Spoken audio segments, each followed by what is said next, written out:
Welcome to Magic Memories, Birr GAA Club Through the Lens, produced in conjunction with the book of the same title to mark the centenary of the first senior hurling county title secured by Birr GAA Club in 1912.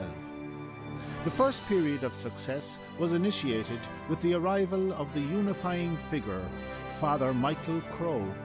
He arrived as chaplain to Birr Workhouse in 1911 and was a noted organiser and motivator. The first title was secured following a replay against Killahee. Further titles were secured in 1913 and 1915. Birr were not to savour county senior title success again until 1938.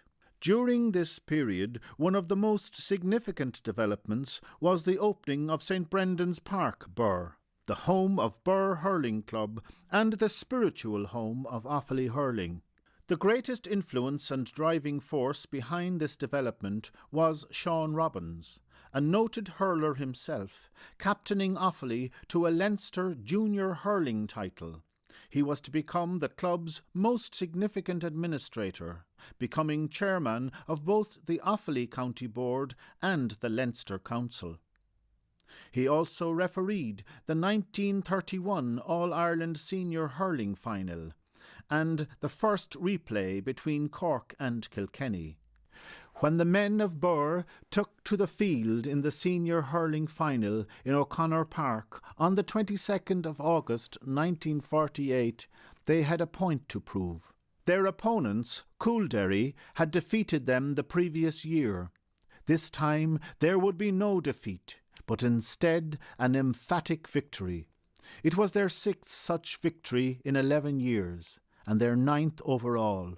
Who could foretell that it would have to sustain them for another 23 years? Sadly, there are only two surviving members of that time still with us to tell the tale: Christy Walsh and Johnny Hogan.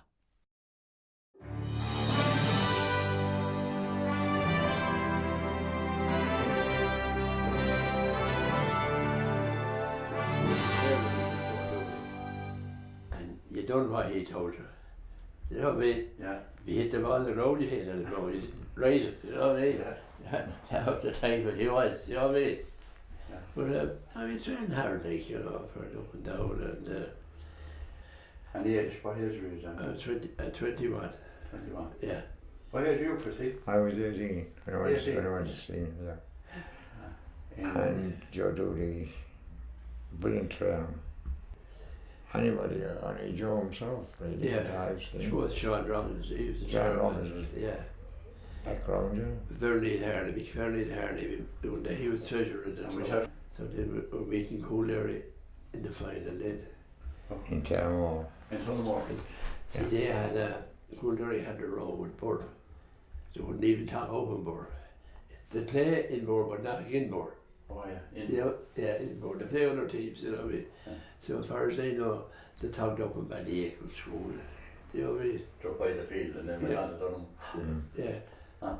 But and they were all the hard team to beat, so very close hurlers. You know what I Yeah. mean? I remember Wedger Party, Yeah. Yeah. he won.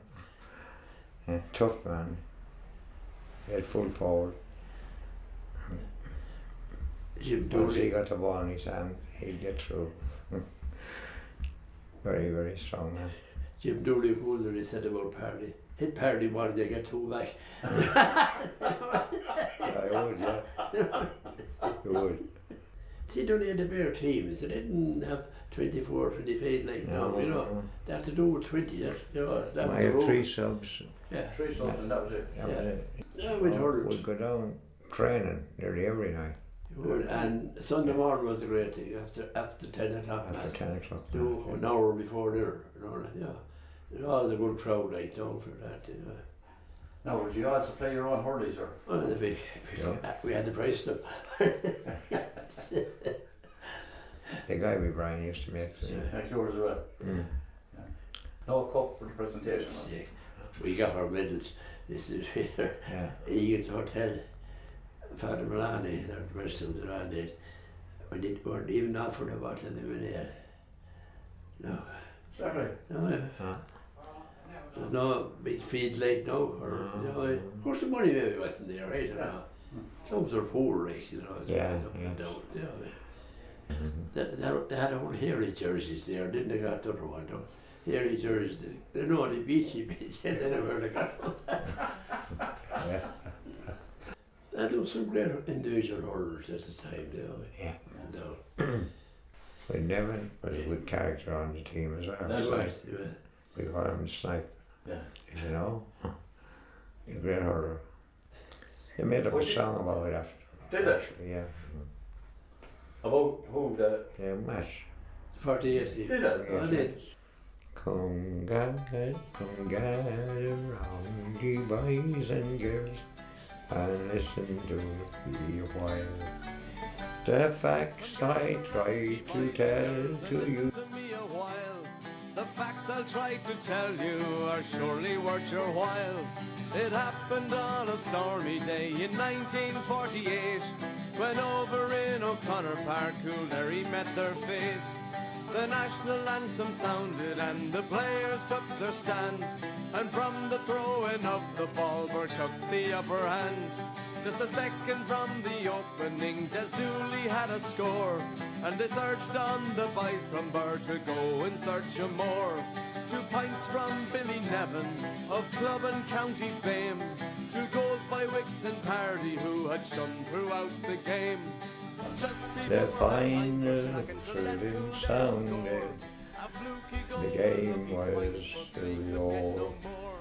And every barman on the pitch gave her into one great roar. And I always remember that day when the parade, we go around the parade. The rain came down like crazy, you know. It's got to spite everything. They cleared up then again, but Burr had to win in the first half, and they scored 2 goals and 3 points with the win.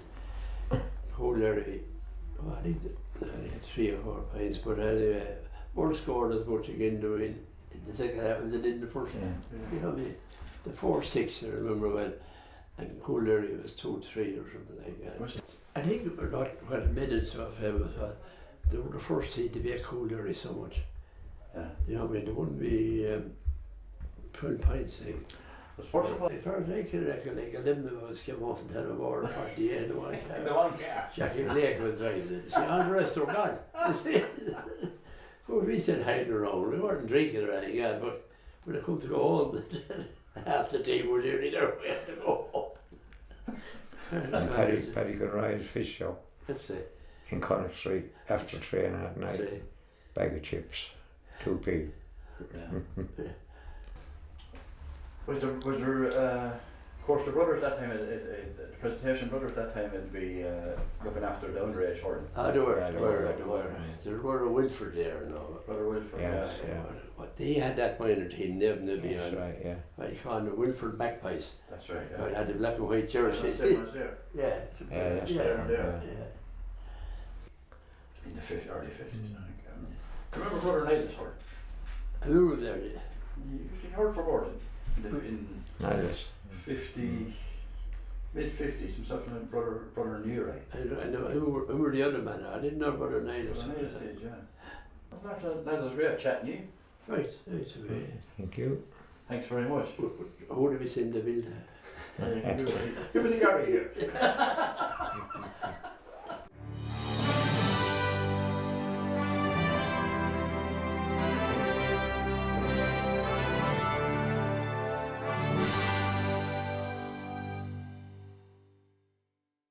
Following the success of 1948, Burr would not regain the county senior hurling title again until 1971. In the intervening years, Sean Robbins died, and in the 1960s, the Sean Robbins Cup was presented for the first time to the captain of the senior hurling champions. Since its first presentation, 12 Burr captains have had the honour of lifting the Sean Robbins Cup. On November 27, 1971, in St Brendan's Park, Burr were pitted against a 4 in a row seeking St Rina's side. In a pulsating final played in poor conditions, the game was decided with the last puck of the ball, when team captain Declan Hennessy buried a 21-yard free to the back of a crowded St. Ryna's net, and so becoming the first Burman to lift the Sean Robbins Cup. Let's listen in on the magic memories of Declan and fellow team member Declan Hannafy.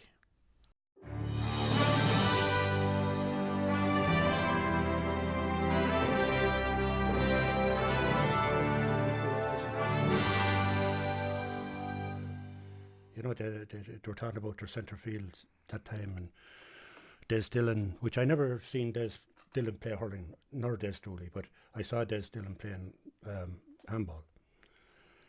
He used to play along with Mick Keneally and Paddy Murray and them. But no, we grew up that the thought that Borough never win 6 in 10 years again. You know what I mean? Absolutely. As I said, we were lucky enough to play in the 3 with a slight bit of luck. We could have won the 3, but a little bit of luck, we could have won 2 of them. You know what I mean? And probably lucky to win the one we won. And that's the way hurling was. It was that close, you know. But as Dick says, Banner was always that little bit better. Ahead of us. Ahead of us. They were, yeah.